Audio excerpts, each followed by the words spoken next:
수십억 년 전 지구를 한번 상상해 보세요. 온통 물로 뒤덮인 행성, 그리고 그 위엔 생명이라곤 찾아볼 수 없는 텅 빈 바위 투성이의 대륙뿐이었죠. 오늘 이 이야기에서는요, 바로 이 물 속의 가장 단순한 생명체에서부터 시작해서 아무것도 없던 땅을 지금의 이 푸른 행성으로 바꿔놓은 그야말로 장대한 정복의 여정을 함께 따라가 보려고 합니다. 모든 이야기의 시작은 바로 이 질문에서부터 출발해야겠죠. 도대체 생명은 어떻게 아무것도 없는 이 맨 땅에 처음으로 뿌리를 내릴 수 있었을까요? 그 아늑하고 안전한 물속 세상을 박차고 나와 이 낯설고 거친 육지에 첫 발을 내디딘 위대한 선구자들은 과연 누구였을까요? 자, 그 해답을 찾기 위한 첫 번째 단서는 바로 모든 육상식물의 조상, 조류에서 찾을 수 있습니다. 아직 육지라는 개념조차 희미했던 시절에 이들이야말로 물속 세상을 지배했던 진정한 주인공들이었죠. 조류는 우리가 생각하는 그런 식물이랑은 좀 다릅니다. 가장 큰 차이점은 진짜 뿌리나 줄기가 없다는 거예요. 아니, 왜 필요가 없었을까요? 한번 생각해 보세요. 사방이 물인데 굳이 힘들게 뿌리를 내릴 필요가 없죠. 그냥 온몸으로 물이랑 영양분을 쫙쫙 빨아들이면 되니까요. 물을 찾아 땅속으로 파고드는 육상식물과는 애초에 출발선부터가 달랐던 겁니다. 이 조류의 첫 번째 생존 전략은 정말 단순하고 강력합니다. 바로 스피드예요. 유전자를 섞을 필요 없이 그냥 자기 자신을 그대로 복사 붙여넣기 하는 무성생식. 몸의 일부가 툭 떨어져 나가거나 포자를 흩뿌려서 환경만 괜찮다 싶으면 그야말로 순식간에 폭발적으로 자기 세력을 넓혀 나갔던 거죠. 하지만 속도만으로는 부족하죠. 조류에게는 또 다른 비상의 무기가 있었습니다. 바로 유성생식. 암수가 만나서 유전자를 섞는 거죠. 이게 왜 중요하냐면요. 바로 적응력 때문입니다. 자식들이 다 똑같이 생기면 갑자기 환경이 변했을 때 다 같이 전멸할 수도 있잖아요. 그런데 부모를 반반씩 닮은 조금씩 다른 자식들을 낳으면 그중 누군가는 살아남는다는 거죠. 이게 바로 변화무쌍한 자연에서 살아남는 진화의 게임에서 이기는 방법이었습니다. 예를 들어서 이 푸쿠스라는 갈조류를 한번 볼까요? 정말 경이 없습니다. 수컷이 정자를 물속에 쫙 뿌리면 얘네들이 정말 필사적으로 헤엄쳐서 암컷의 난자를 찾아가요. 그리고 딱 만나서 수정이 되면 그 수정란이 바위에 착 달라붙어서 새로운 생명으로 자라나는 거죠. 정말 물속 세상에 최적화된 완벽한 시스템 아닌가요?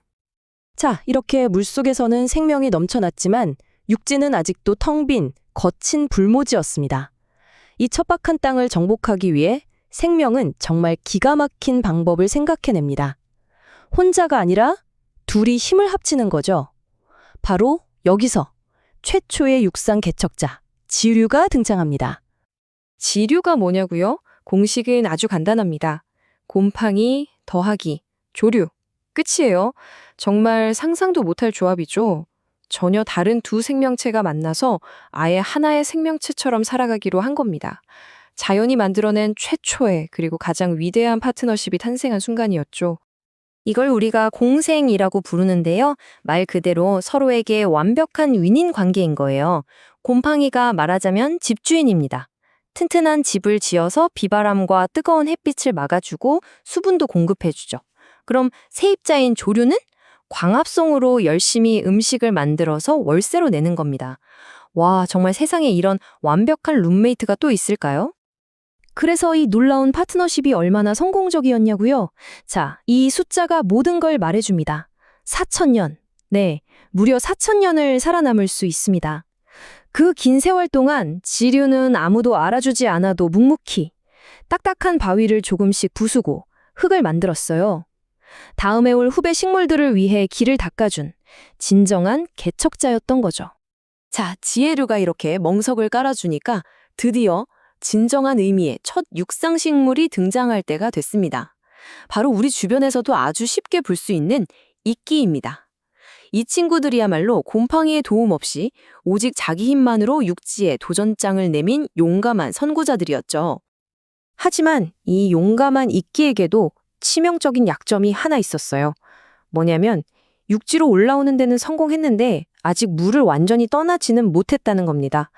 특히 번식을 할 때는 꼭 물이 있어야만 했거든요. 얘네들의 생식세포가 만나려면 물속에서 헤엄을 쳐야 했으니까요. 한마디로 짝짓기를 하려면 수영장이 꼭 필요한 셈이었죠. 이끼의 생활 방식은 다른 식물들과는 좀 달라서 아주 독특해요. 여기서 재밌는 사실 하나 알려드릴까요? 우리가 이끼다 하고 보는 그 푸릇푸릇한 부분이 있죠? 그게 사실 이끼의 일생 전체가 아닙니다. 그건 배우체라고 불리는 이끼 인생의 딱 절반에 해당하는 모습이에요.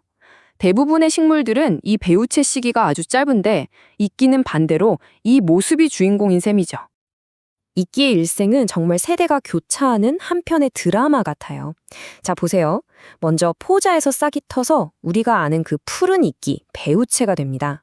그럼 얘네들이 물속에서 만나서 수정을 해요. 그러면 정말 신기하게도 그 푸른 이끼 몸 위에서 가느다란 안테나 같은 게 쑥 자라나와요. 이게 바로 다음 세대인 포자체입니다.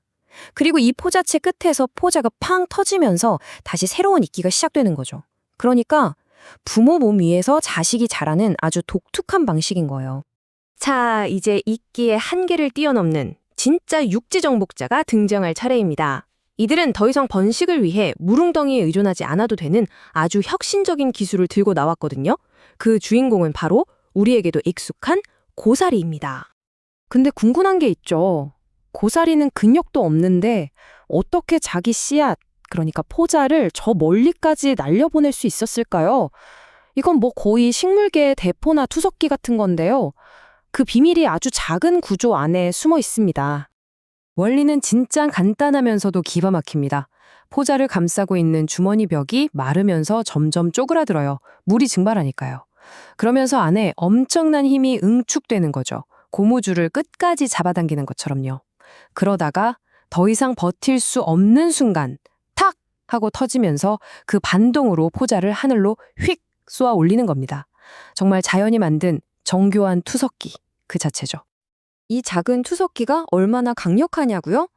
고사리 잎 하나에서 평생 나오는 포자 개수가 놀라지 마세요. 무려 3억 개입니다. 3억 개. 이러니 뭐 지구를 정복하는 건 시간 문제였겠죠? 이 엄청난 번식력으로 고사리는 전 세계에 거대한 숲을 만들었습니다. 자, 지금까지 수억 년에 걸친 생명의 육지 정복기를 살펴봤는데요. 정말 대단하죠? 근데 이런 생각이 드실 수도 있어요. 그래서 이 오래된 식물 이야기가 지금 나랑 무슨 상관인데? 하고요.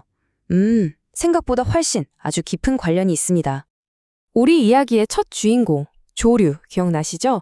바로 그 바다의 식물을 오늘날 우리가 채집해서 말리고 씻고 끓이는 아주 복잡한 과정을 거치거든요.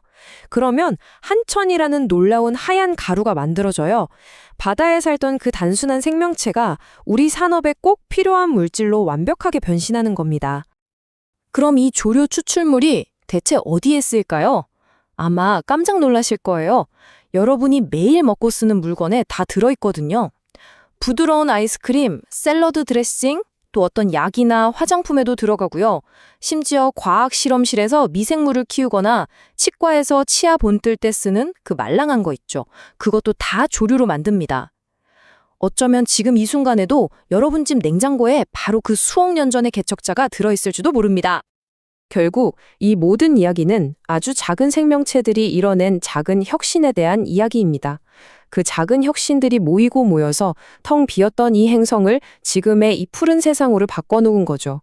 그렇다면 지금 우리 주변에서 일어나고 있는 작은 변화들, 작은 아이디어들은 과연 우리의 미래를 어떻게 바꾸게 될까요? 수억 년의 역사를 돌아보면서 한 번쯤 던져볼 만한 질문인 것 같습니다.